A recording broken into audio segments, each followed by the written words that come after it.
ನಿರೀಕ್ಷಣಾ ಜಾಮೀನಿಗೆ ಅರ್ಜಿ ಸಲ್ಲಿಕೆ ಮಾಡುವಂತ ನಿಟ್ಟಿನಲ್ಲಿ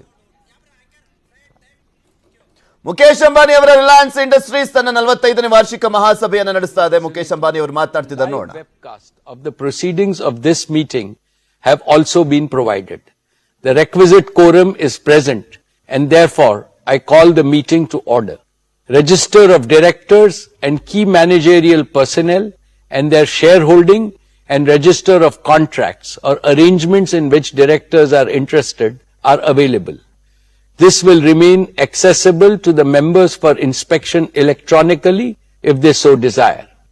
I wish to introduce, for the benefit of our new members, my colleagues on the board of our company. Shri Adil Zanul Bhai,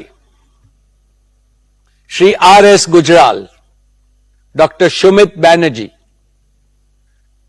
Srimati Arundhati Bhattacharya, His Excellency Yasir Al-Rumayyan, Shri K.V. Chaudhary, Srimati Neeta M. Ambani, Shri Nikhil R. Meswani, Shri Hital R. Meswani, Shri P.M.S. Prasad, and Shri P.K. Kapil. All directors of the company are present at this meeting. Shri Alok Agarwal, Shri V. Shrikant, Chief Financial Officers, Srimati Savitri Parekh, Company Secretary, and Shri K. Sethuraman, and the representatives of our statutory auditors and secretarial auditor of the company are also present at this meeting. Ladies and gentlemen, notice dated August 6, 2022, convening this annual general meeting and a copy of the annual report for the financial year ended March 31st, 2022 has already been circulated to the members of the company electronically. With your permission, I shall take them as read. The auditor's report on the standalone and consolidated financial statements and the secretarial audit report of the company for the financial year ended 31st March 2022 do not contain any qualification, reservation, adverse remark or disclaimer. Accordingly, the reports are not required to be read out as provided in the Companies Act 2013. Now, I will begin my formal address to the shareholders. My dear share owners, Namaste. A very warm good afternoon to each and every one of you. It gives me great pleasure to welcome you to the 45th Annual General Meeting of Reliance Industries Ltd. Like the previous 2 years, this AGM is also hosted on a digital platform. The digital platform enables more shareholders from across the world to participate in the AGM. I miss the warmth and the bonhomie of our personal interactions. I sincerely hope that next year we will be able to switch to a hybrid mode which will combine the best of both physical and digital modes. Friends, 2 weeks ago, we celebrated Azadi Ka Amrit Mahotsav, the 75th anniversary of India's independence. Our visionary Prime Minister, Shri Narendra Bhai Modi ji, in his most inspiring speech on August 15th, has given us a clear roadmap to make the next 25 years the most transformational in the history of our motherland. The Panch Pran, or the 5 imperatives he has articulated, will surely make India a developed nation by 2047. He has aptly described that the next 25 years is India's Amrit Kal, the era of elixir. Within the next one generation, India is set to achieve more than all the post-independent generations have collectively achieved so far. And Reliance is set to make a far greater contribution to India's prosperity and progress than we have done so far. Friends, the world has almost fully overcome the COVID pandemic. This is heartening. However, there is uncertainty again due to heightened geopolitical tensions and global risks. There is severe economic stress in many parts of the world. Rising fuel, food, and fertilizer prices are impacting everyone in the world. High inflation and supply disruptions are triggering recessions.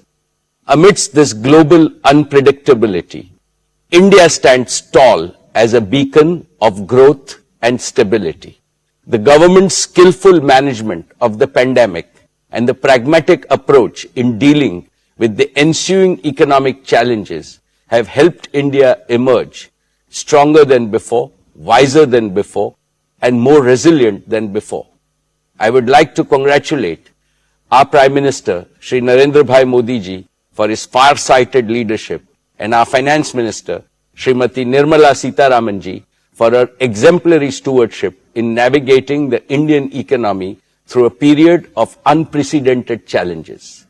The most profound lesson that the world has learned from the pandemic is, greater the adversity, greater still is humanity's inner strength to conquer it, provided we care for each other.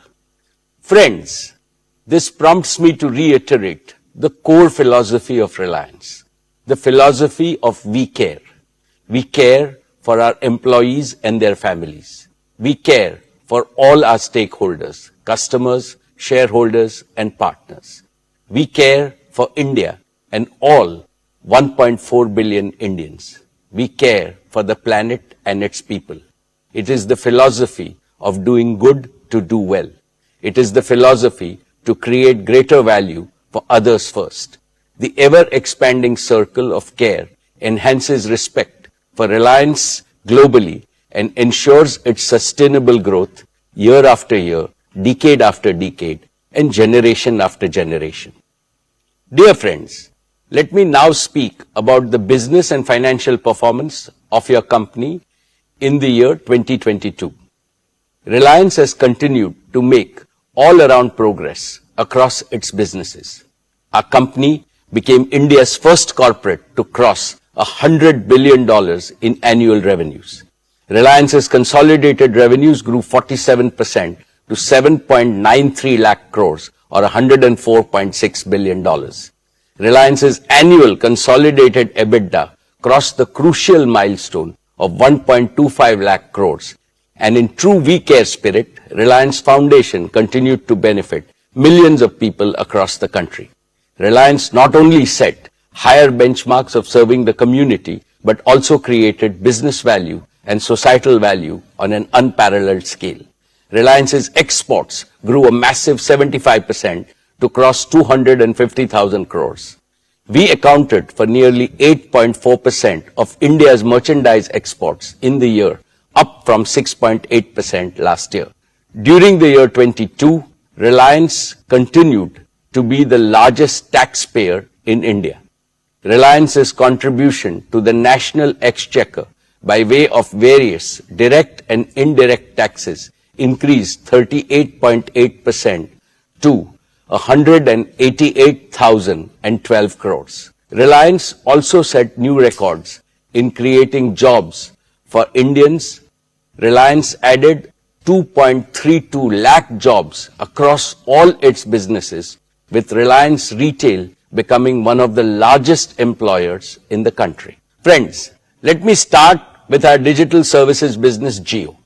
Over the past year, Jio has further consolidated its position as India's #1 digital services provider. Today, we have 421 million mobile broadband subscribers on our 4G network, and they consume, on average, nearly 20 gigabits of broadband data every month, which is nearly double their consumption from the year before. Inspired by a dynamic Prime Minister, Shri Narendra Bhai Modi ji's Digital India initiative, our country has seen the emergence and scale-up of multiple world-class national platforms which have brought enormous benefits and ease of living to ordinary citizens, like Aadhaar, a common national identity for 1.3 billion Indians, like Jan Dhan, a self-service bank account that has brought financial inclusion to over 460 million unbanked Indians, especially women, like RuPay, an indigenous payment card network with over 630 million card holders, and like UPI, one of the most accessible digital payment system with a monthly volume of over 6 billion transactions. like Ayushman Bharat, providing health coverage to over 500 million Indians.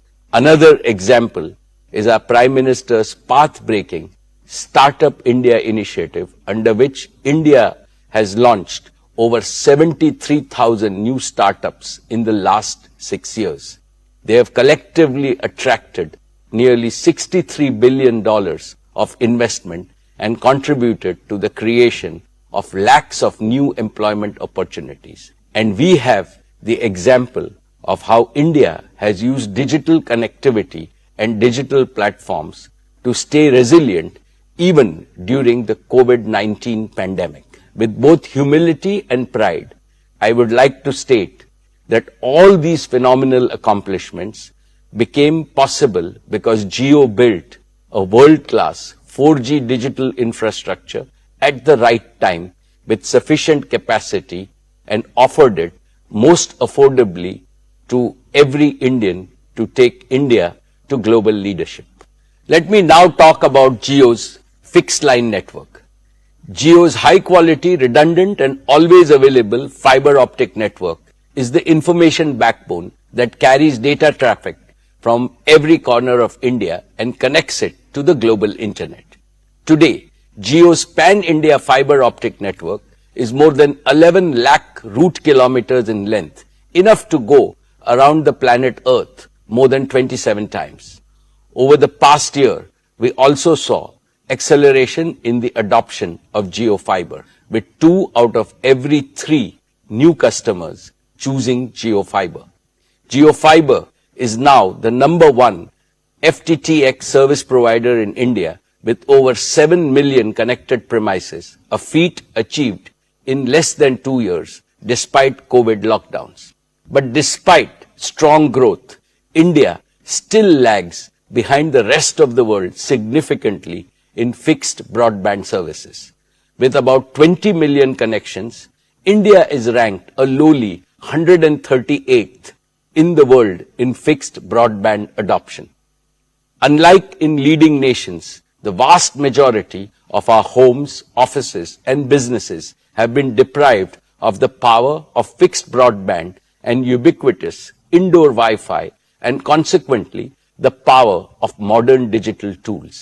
This has to change, and change fast. Jio will change this. We will enable India to be among the top 10 globally in fixed broadband adoption.